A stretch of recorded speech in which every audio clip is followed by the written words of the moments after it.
Guys, bienvenue chez Ladoa, it's about everything, as you know. Ici, on est là pour faire quoi?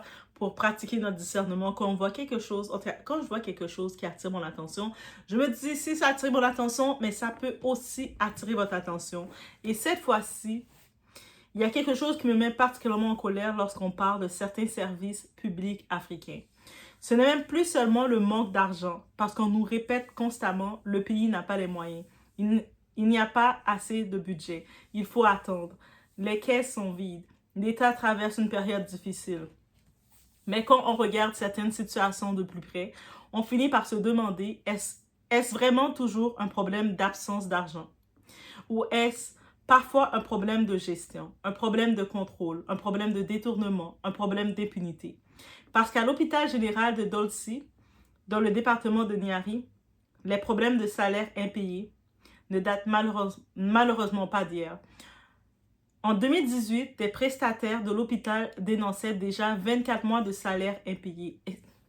Et ça, vous allez pouvoir le trouver dans le journal de Brazza. Est-ce que vous juste imaginez?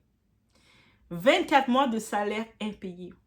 Toi, tu es là tous les jours, tu prends par tes propres moyens, tu prends la route pour aller travailler. Et quand vous sortez de chez vous, vous allez travailler, vous devez manger, vous consommer. Donc, vous devez prendre l'argent pour manger, pour avoir vos lunchs, pour tenir le coup, l'argent du transport et j'en passe. Et l'argent aussi de nettoyer. On travaille dans un hôpital, il faut nettoyer nos vêtements régulièrement. Et il n'y a pas de salaire. En 2020, le personnel dénonçait encore plusieurs mois d'arriérés et une situation devenue tellement difficile qu'un mouvement de grève avait été annoncé. Amnesty International rapporte qu'à cette période, les travailleurs parlaient d'au moins 10 mois d'arriérés sur 16 mois concernés. Et en 2024, l'affaire prend une tournure beaucoup plus grave. Des responsables de l'établissement sont interpellés. La justice ouvre une procédure. Des accusations de détournement de fonds publics et d'abus de fonction sont portées devant les juridictions. Et plusieurs personnes comparaissent devant la cour criminelle de Brazzaville. Alors aujourd'hui, on va parler de Dolici. Mais surtout, on va parler d'une question beaucoup plus importante. Comment peut-on demander à des agents hospitaliers de travailler pendant des mois sans salaire alors que l'argent destiné au fonctionnement d'un hôpital est censé servir à soigner la population et rémunérer ceux qui font tourner l'établissement? Et là, je vais être très claire. Si l'argent public est détourné, ce n'est pas simplement de l'argent qu'on vole à l'État. On vole des médicaments, on vole des équipements, on vole des salaires, on vole du temps et parfois, on vole même des vies. On est chez Ladoa, it's about everything. On n'y va pas en dents. On y va sans filtre. On y va sans filtre. Il y en a marre. Il y a des gens derrière qui souffrent. C'est pas vrai que tout va bien, même si le monde va dire, mais non, Doa, qu'est-ce que tu dis là? Au Congo, il n'y a pas d'histoire de détournement, il n'y a pas de problème, tout est bien. C'est pas parce que dans ta cour, pour le moment, tout est bien, que tu as de l'eau et que tout est bien pour de vrai. Il y a des gens qui souffrent, qu'on considère comme la minorité et qui souffrent, mais ils ne sont pas la minorité parce que ça devient la majorité. Mais parce que toi, tu vis dans un certain confort, tu bénéficies d'un certain luxe, ce que tu appelles luxe, c'est d'avoir l'électricité chez toi, c'est d'avoir de l'eau potable et tu penses que c'est du luxe alors que c'est des services de base. Donc, les services de base sont devenus du luxe. On est chez Ladoa, it's about everything, on y va sans perdre.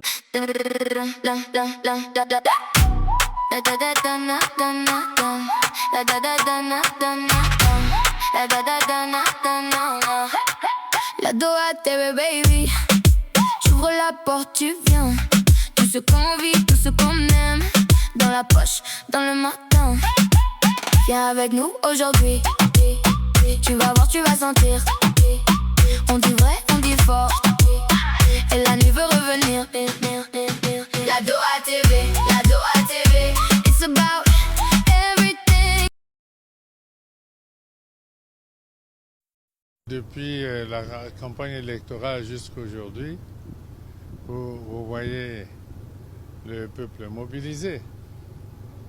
Et je crois que le peuple n'écoute pas les oiseaux de mauvais augure et quelques détracteurs. Surtout ceux qui parlent depuis l'étranger. parce que la réalité est ici et le peuple vit cette réalité au quotidien. Il n'y a pas de doute que le peuple adhérera, oui, adhère déjà, il a exprimé à travers son vote lors des présidentielles. Et le peuple adhérera à la vision que nous avons de transformer ce pays. Je crois que si l'on peut partir de Pointe-Noire jusqu'à Soanké et frontière du Cameroun en voiture, ce n'est pas un fait divers. Et ce sont des réalisations concrètes. Nous étions à Mosaka, oui. Et on ne peut pas penser que transporter l'électricité à Mosaka à travers les forêts inondées était un exercice facile. C'est à peu près le même exercice que nous avons réalisé lorsque nous avions décidé de construire la route Dongou et Fondo et Pena, la vasière. C'est la même vasière. Et ici, à Lembe, comme à Boko, Luingui, Lomo, nous avons vu un peuple mobilisé qui croit au projet qui leur a été proposé pendant les élections. Le 5 août prochain, nous lancerons à Bambou-Mingali la deuxième édition de la grande foire agricole du Congo. Et là aussi, vous les journalistes, vous verrez que le peuple est mobilisé et adhère aux directives qui sont données par le gouvernement. Donc nous avançons doucement, mais on va tenter au cours des prochaines années d'accélérer la marche. Et bon, les détracteurs qui sont à l'intérieur du pays et surtout à l'étranger, nous pouvons les laisser à leur exercice. Nous sommes satisfaits du travail qui se fait ici. Dolissi, un hôpital qui n'est pas né hier. L'hôpital général de Dolissi est l'un des établissements sanitaires importants de Niari. Il dessert Dolissi et les populations environnantes. Et comme beaucoup de structures hospitalières publiques du Congo, il est confronté depuis longtemps à des difficultés financières et organisationnelles. Mais ce qui est particulièrement choquant, c'est la répétition des mêmes problèmes. Des années passent, les équipes changent, les responsables changent, les gouvernements continuent de parler de modernisation. Et pourtant, les travailleurs reviennent encore avec la même revendication. Payez-nous nos salaires. En tout cas, c'est pas... Ils sont même pas rendus...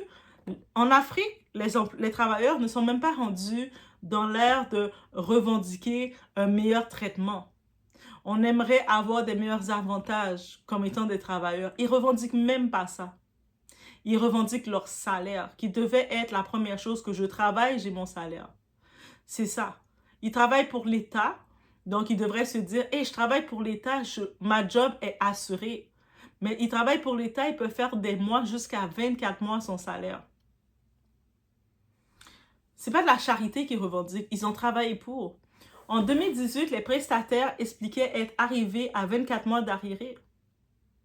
24 mois, guys. Imaginez simplement cela. 2 années de travail, 2 années à se lever, 2 années à venir à l'hôpital, 2 années à prendre en charge des patients. En plus, les patients te parlent mal des fois. Les patients, ils sont déjà hérités, ils ont leur propre état. Ils vont laisser leurs serviettes à terre, ils vont te traiter comme ils veulent en disant c'est ta job. Et puis toi, pendant tout ce temps, tu n'es même pas payé. Toi, tu regardes le patient, tu n'es pas payé. Après, vous vous étonnez que le service ne vient plus. Parce que là, maintenant, les travailleurs se disent, à quoi bon donner le cœur à te servir si en plus, je reçois la misère, le mauvais traitement de ces patients. Et en plus de recevoir le mauvais traitement, je ne suis même pas payé. Sans recevoir le salaire qui était une base, c'était une normalité. Et après, on voudrait nous expliquer que ces personnes doivent simplement continuer à être patientes. Sois patient. Pardon, moi, désolé, autant que j'aime mon travail, j'aime le travail que je suis parce que c'est toujours un avantage. Habituellement, quand tu travailles pour un État responsable, quand tu travailles pour le gouvernement, tu travailles, tu sais que tu es contente de travailler là parce que tu sais qu'il y a les avantages automatiques que le gouvernement va te donner parce que tu es leur travailleur direct. C'est-à-dire que ce soit les assurances, que tu sois tous les bénéfices, que tu entends il va y avoir un barbecue, tu es content, ta bouche est comme ça, je vais bien manger, merci gouvernement. Quand tu te lèves pour aller travailler, même si tu peux te lever à 5 heures du matin, tu te lèves, tu es tellement contente parce que tu sais les bénéfices qu'il y a derrière. Mais là, tu imagines que toi, quand tu travailles pour le gouvernement, dans un gouvernement déficient, c'est ça qui arrive. Il n'y a aucun avantage. Les agents ne sont pas des bénévoles. Il faut arrêter quelque chose. Un agent hospitalier n'est pas un bénévole. Le médecin n'est pas un bénévole, l'infirmier n'est pas un bénévole, l'agent administratif n'est pas un bénévole, le technicien n'est pas un bénévole, l'agent d'entretien n'est pas un bénévole. Tout le monde a des factures, tout le monde doit manger, tout le monde doit payer son transport, tout le monde a une famille, tout le monde a des enfants. Et quand tu travailles dans un hôpital, tu ne peux même pas simplement dire « je vais attendre quelques mois » parce que ton travail est épuisant. Tu es confronté à la maladie, à la mort, à la souffrance, à des familles désespérées, à des urgences, à des gardes, à des conditions parfois extrêmement difficiles et inhumaines même. Alors, lorsqu'un travailleur réclame son salaire, ce n'est pas un luxe, c'est son droit. Et puis, en 2024, l'affaire explose. En juillet 2024, une affaire va mettre l'hôpital général de Dolisie sous les projecteurs. Un délégué au contrôle budgétaire, Fred Makita, dénonce des malversations financières présumées. Et cette fois, la justice intervient. 6 personnes sont déférées au parquet de Brazzaville. Parmi elles figure notamment le directeur général de l'époque, le directeur économique et financier et un ancien gestionnaire de crédit de l'hôpital. 2 conseillers du ministère de la Santé et un responsable financier d'un autre établissement hospitalier sont également concernés. Le procureur de la République parle alors de faits présumés de détournement de fonds publics et d'abus de fonction. Et attention à cette précision. On parle de présumé parce que même lorsqu'une personne est arrêtée ou poursuivie, elle reste présumée innocente jusqu'à décision définitive. Mais l'existence même d'une procédure judiciaire nous dit quelque chose. Il ne s'agit pas simplement d'une rumeur Facebook, guys. I bring you the fact, de fait, journal de Congo, de Brazza qui est là. La justice congolaise s'est saisie du dossier, l'argent destiné au salaire, et c'est ici que l'affaire devient particulièrement grave. Selon les éléments rapportés à l'époque, l'enquête portait notamment sur des fonds publics destinés au fonctionnement de l'établissement et au paiement des salaires. Des publications de l'époque ont évoqué un système de détournement de crédit alloué à l'hôpital. Et ça, vous pouvez le retrouver dans Horizon africain. Et moi, je veux qu'on s'arrête ici, parce qu'il faut comprendre ce que signifie réellement détourner de l'argent destiné à un hôpital. Ce n'est pas comme détourner de l'argent d'une entreprise privée. Dans une entreprise privée, si le patron perd son argent, c'est son problème. Mais dans un hôpital public, l'argent vient de ressources publiques. Ça vient de la population. C'est votre argent qu'on a détourné. L'argent vient des ressources publiques, donc derrière chaque franc CFA mal utilisé, il y a potentiellement un patient, un infirmier, un médecin, un fournisseur, une famille, un médicament, une ambulance, un équipement, une réparation et un salaire. Le mot IBI que tout le monde cherche, et c'est là que les réseaux sociaux ont commencé à désigner des responsables. Des noms circulent, des photos circulent, des accusations circulent et je comprends la colère. Je ne vais pas faire semblant de dire « Mais Doa, arrête d'en parler. De toute façon, toi, tu cherches les problèmes, ils sont bien comme ça. » Je vais penser à ceux qui sont les voix des opprimés. Moi aussi, quand je vois des travailleurs réclamer leur salaire alors qu'une institution publique est supposée recevoir des financements, je veux savoir, mais où est passé l'argent? C'est une question légitime. Mais attention, il y a une différence entre poser cette question et désigner quelqu'un comme coupable sans preuve. Parce qu'aujourd'hui, certains contenus présentent un certain Bikoumou Fred Christian comme le responsable principal des détournements de Dolisie. Trop facile. Je n'ai trouvé aucune source judiciaire fiable permettant de confirmer cette affirmation précise. Et les dossier judiciaire publié en 2024 cite d'autres personnes dans l'affaire. Donc, ça, j'ai trouvé ça dans l'article de Courrier de Kinshasa. Donc, je ne vais pas vous vendre une accusation comme une vérité non plus. C'est pas parce que tu accuses quelqu'un que la personne est réellement coupable. Et dans toute cette histoire-là, je pense pas que c'est une personne qui est responsable. Déjà avec les autorisations, quand il y a manipulation d'argent, des transferts d'argent, il y a des signatures que tu dois laisser, tu dois avoir des témoins, il y a tant de suivi, non. Donc, concernant, c'est qui a géré l'argent, qui a signé, qui a contrôlé, qui a validé, qui a reçu, qui a bénéficié et surtout, où sont les documents comptables. Voici les vraies questions. Les maisons et les voyages à Paris. Sur les réseaux sociaux, d'autres accusations circulent également. Certains affirment que des fonds de l'hôpital auraient servi à financer des déplacements entre Brazzaville et Paris ou encore à la construction de maisons. Mais là encore, on reste sur nos gardes. Je n'ai pas trouvé de documents judiciaires ou de sources suffisamment solides permettant d'établir que ces voyages ou ces constructions auraient été financés avec l'argent de l'hôpital général de Dodissi. Donc, je ne vais pas vous dire, voilà la preuve qu'il a construit ses maisons avec l'argent de l'hôpital. Non. Je vais poser la question autrement. Si quelqu'un s'enrichit grâce à l'argent public, il doit pouvoir expliquer l'origine de son patrimoine. Aussi simple que ça. C'est-à-dire que tu es là, on te voit que au moment de rentrer en fonction, tu avais un certain montant de patrimoine et pendant la fonction, tu te retrouves avec 3-4 villas un peu partout. Tu te retrouves avec, chaque année, tu te fais 3-4 voyages, 6 voyages avec toute ta famille inclus dans les beaux endroits à Paris. On peut maintenant se demander d'où vient l'origine de ton patrimoine. C'est la différence. C'est aussi simple que cela. Et si les autorités disposent de documents montrant des détournements, qu'elles enquêtent, qu'elles saisissent les comptes, qu'elles gèlent les comptes, qu'elles examinent les marchés, qu'elles vérifient les virements, qu'elle compare les salaires avec les dépenses. C'est-à-dire que tu dis que tu fais tel montant de salaire, mais tes dépenses ne correspondent pas. Tous tes enfants, tu as 6 enfants, tes enfants sont dans des écoles privées à un certain prix que tu dis, mais ton salaire, même si ta femme travaille ou même au travail, tu travailles, ça ne correspond pas. Que tu peux te permettre à toute ta famille de faire 6-7 voyages de luxe, voyages première classe avec ta famille. C'est sûr qu'on se dit, mais ton salaire de base ne correspond pas, c'est-à-dire où vient le financement. Voilà. Le procès. En décembre 2024, l'affaire arrive devant la cour criminelle de Brazzaville. 5 personnes liées à l'hôpital général de Dodissi comparaissent, tandis qu'un responsable de l'hôpital général de Lundjili est également poursuivi dans le même dossier. Les accusations portent notamment sur le détournement de fonds publics et l'abus de fonction. Et là encore, les accusés ont droit à la défense. C'est fondamental parce que nous voulons la justice, alors il faut accepter les règles de la justice. Une accusation n'est pas une condamnation. Une arrestation n'est pas une condamnation. Une garde à vue n'est pas une condamnation. Un procès doit déterminer les responsabilités de chacun.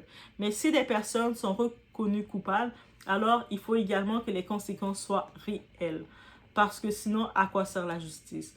Ce qui me dérange le plus dans tout ça, ce qui me dérange le plus dans cette histoire, ce n'est même pas qu'une affaire de détournement ait existé. Malheureusement, la corruption existe dans énormément de pays. Ce qui me dérange, c'est lorsqu'on finit par considérer cela comme normal. Quand quelqu'un dit « tout le monde vole », de toute façon, tout le monde vole. Mon voisin fait ça, je peux le faire aussi.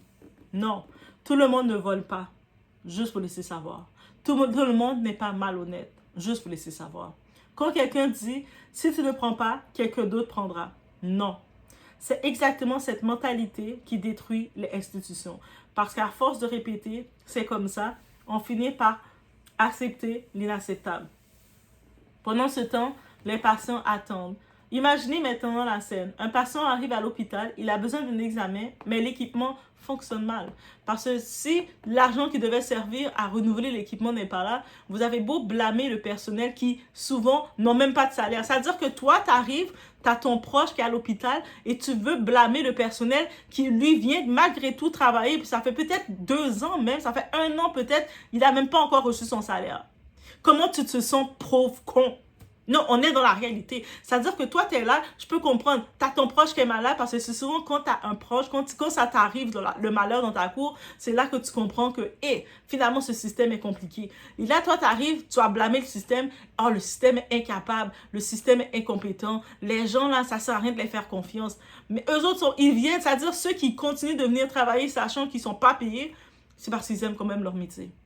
Parce que tu imagines que tu te lèves à tous les jours, tu vas travailler. Autant que j'aime mon métier, moi j'arriverai, c'est le moment de ma paye, et puis on ne me paye pas. Je pense que je vais juste dire, ben laisse tomber.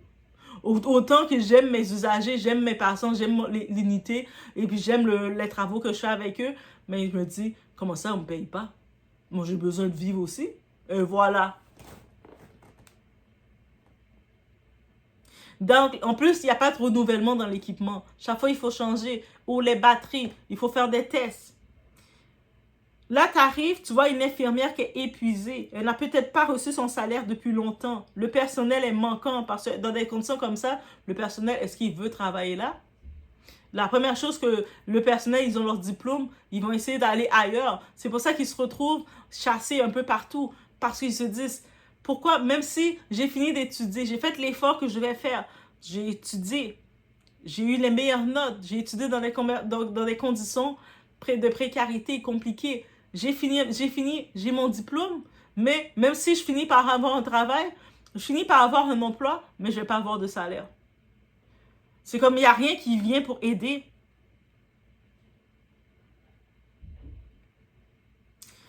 Les médicaments sont manquants. Et puis même si tu arrives, tu es malade, on n'a pas le médicament. C'est quand qu'il va venir?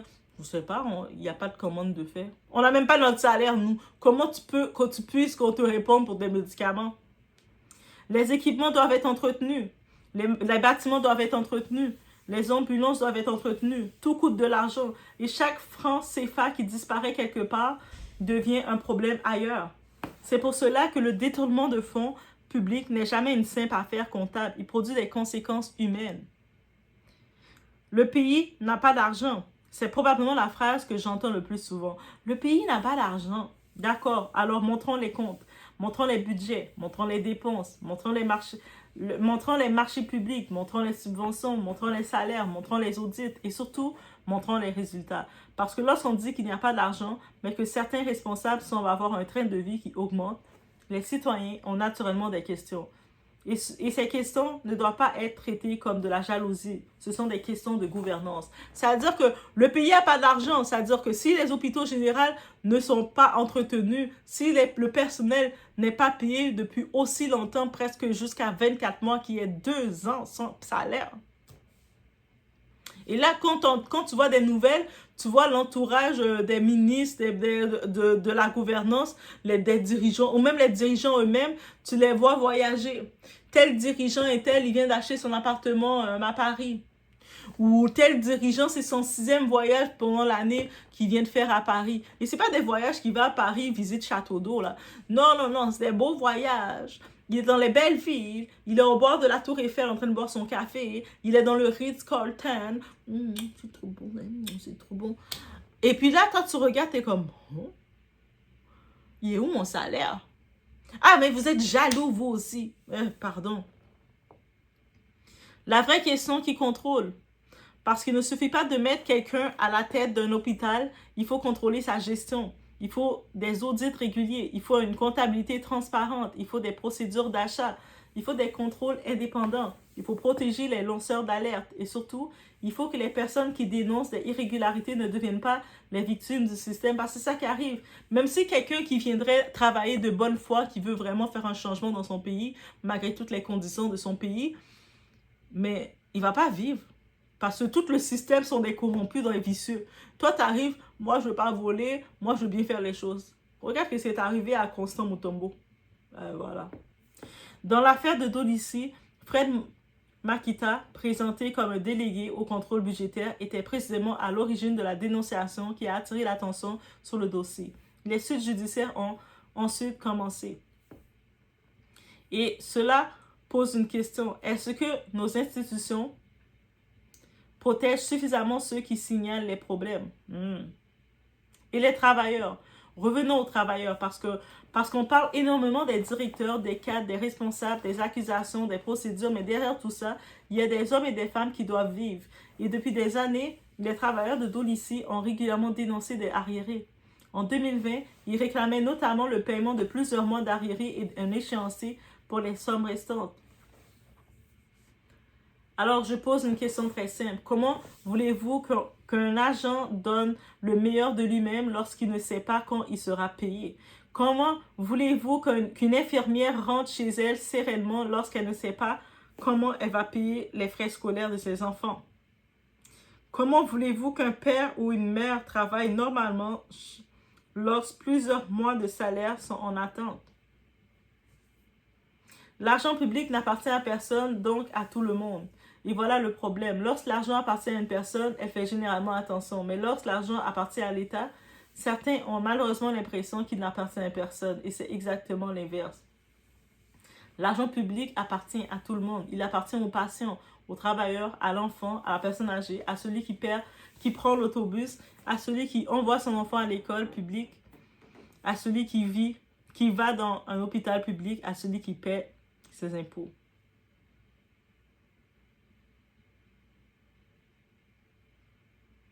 Le système doit répondre. Cela ne signifie pas qu'il faut être silencieux, au contraire. On n'est plus dans la phase d'être silencieux. Je pense que depuis trop longtemps, le silence était là. C'était la règle. Lorsqu'un hôpital connaît des difficultés financières répétées, l'État doit expliquer. Lorsqu'un personnel accumule des mois d'arriérés, la tutelle doit répondre. Lorsqu'une enquête judiciaire est ouverte, elle doit aller jusqu'au bout.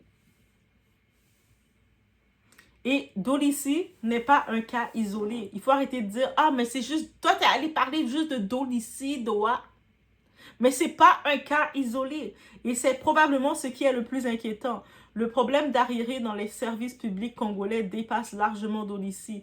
Fin 2025, des publications faisaient encore état de fortes tensions autour des salaires impayés dans plusieurs collectivités et structures publiques, tandis que les secteurs de l'enseignement et de la santé étaient également touchés. Et vous pouvez retrouver le tout dans Horizon africain. Donc, si nous voulons réellement régler le problème, il faut arrêter de traiter chaque crise comme un incident isolé. Il faut regarder, c'est le système qui est pourri. Comment les budgets sont-ils distribués? Comment les subventions arrivent-elles? Qui contrôle? Qui vérifie? Qui signe? Qui audite? Où est la traçabilité de l'argent? Il faut se rappeler qu'un hôpital n'est pas une entreprise familiale. Un hôpital ne devrait jamais fonctionner comme une petite entreprise privée où quelques personnes décident seules parce que les conséquences sont trop importantes. Tu peux mal gérer un restaurant, les clients vont partir. Tu peux mal gérer une boutique, elle va fermer. Mais tu ne peux pas mal gérer un hôpital sans conséquences humaines parce que les gens viennent y chercher la vie. Ce que les Congolais devraient exiger. Mais je pense qu'il faut simplement commencer par quelque chose de très basique. La transparence. Publier les budgets.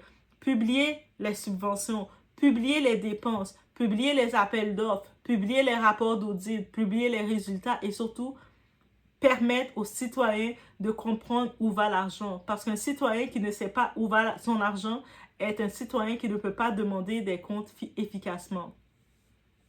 Et pour les responsables, à ceux qui dirigent des structures publiques, je vais dire quelque chose de très simple. Si vous gérez correctement, n'ayez pas peur du contrôle. Un audit sérieux ne devrait pas vous faire peur. Une comptabilité transparente ne devrait pas vous faire peur. Une enquête ne devrait pas vous faire peur si tout est propre. Au contraire, ça vous protège. Ça veut dire que moi, quand je fais mes choses, guys, même quand on gère le budget des différents usagers dans notre unité, leur fiducie, leur argent qu'ils ont chaque mois, et puis, on va restaurant pour telle personne, combien d'argent que la personne est là, on écrit tout. On écrit la date, on écrit la raison, on écrit tout. Pourquoi? Ça nous protège. C'est-à-dire que peu importe, même si la personne, l'usager qu'on contrôle son argent, a une question, il ne comprend pas, on peut sortir le carnet de tous les mois et dire, voici, il s'est passé ça, il y avait ça, tu te rappelles? Et même l'usager, il va, oh. Qu'est-ce qu'il peut dire? Oh, tout est sorti, la date, l'heure et tout. C'est même pour te protéger. C'est-à-dire, quand il y a un système comme ça, moi, je me dis, dès que c'est un système de manipulation d'argent et ce n'est pas mon argent, je vais le contrôler encore plus. Je vais être encore plus minutieuse pour le contrôler. Pourquoi? Parce que c'est pas mon argent. Je vais être encore plus dire, ah, c'est ton argent. Voilà.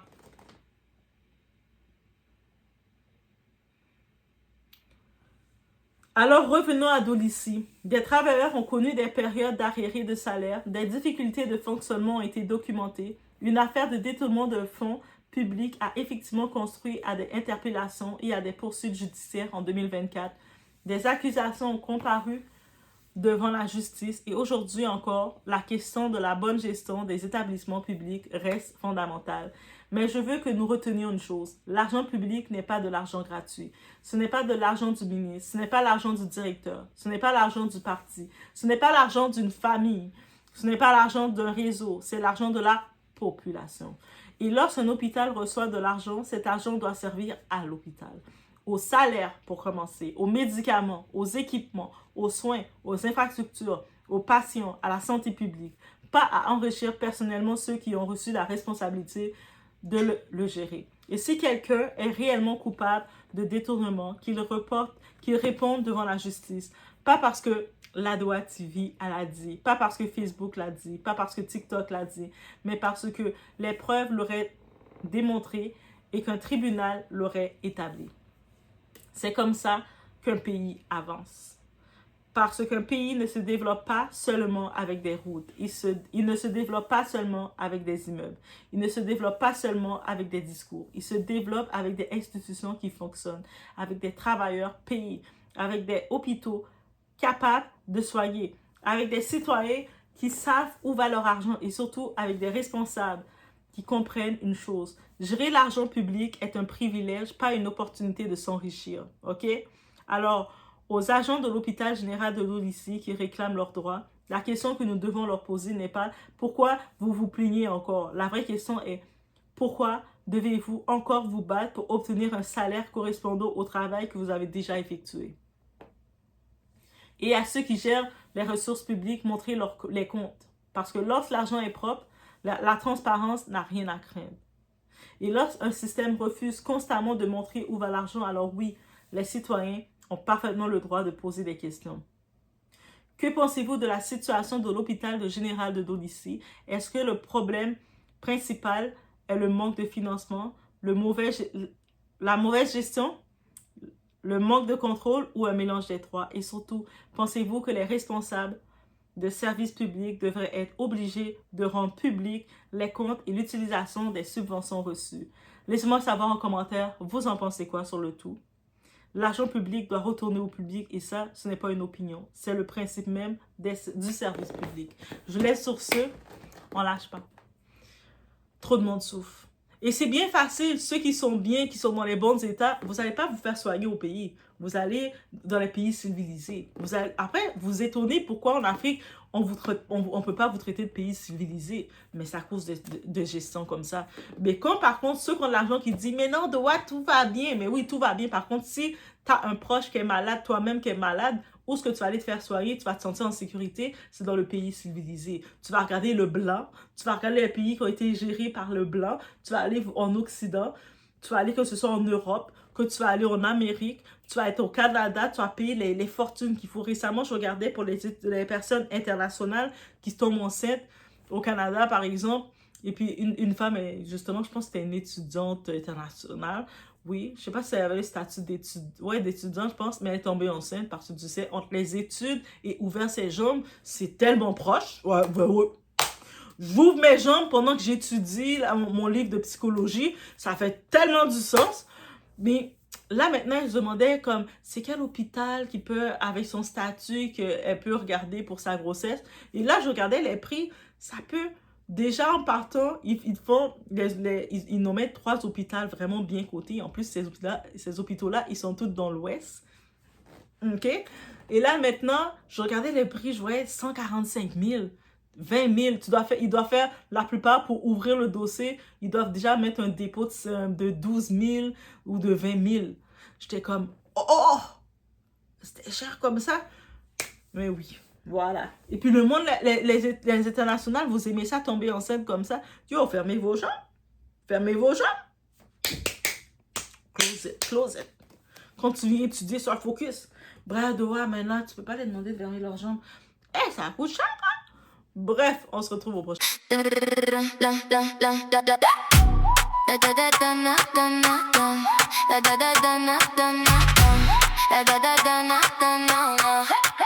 La Doha TV, baby.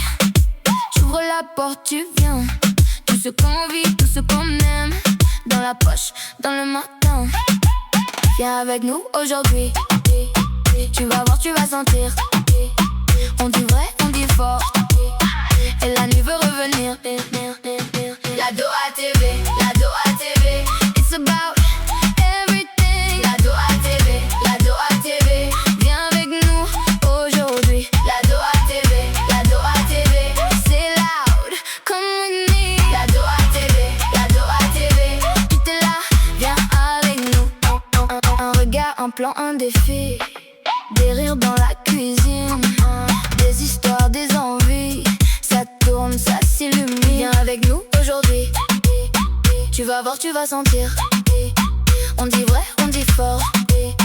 Et la nuit veut revenir. La Doha TV.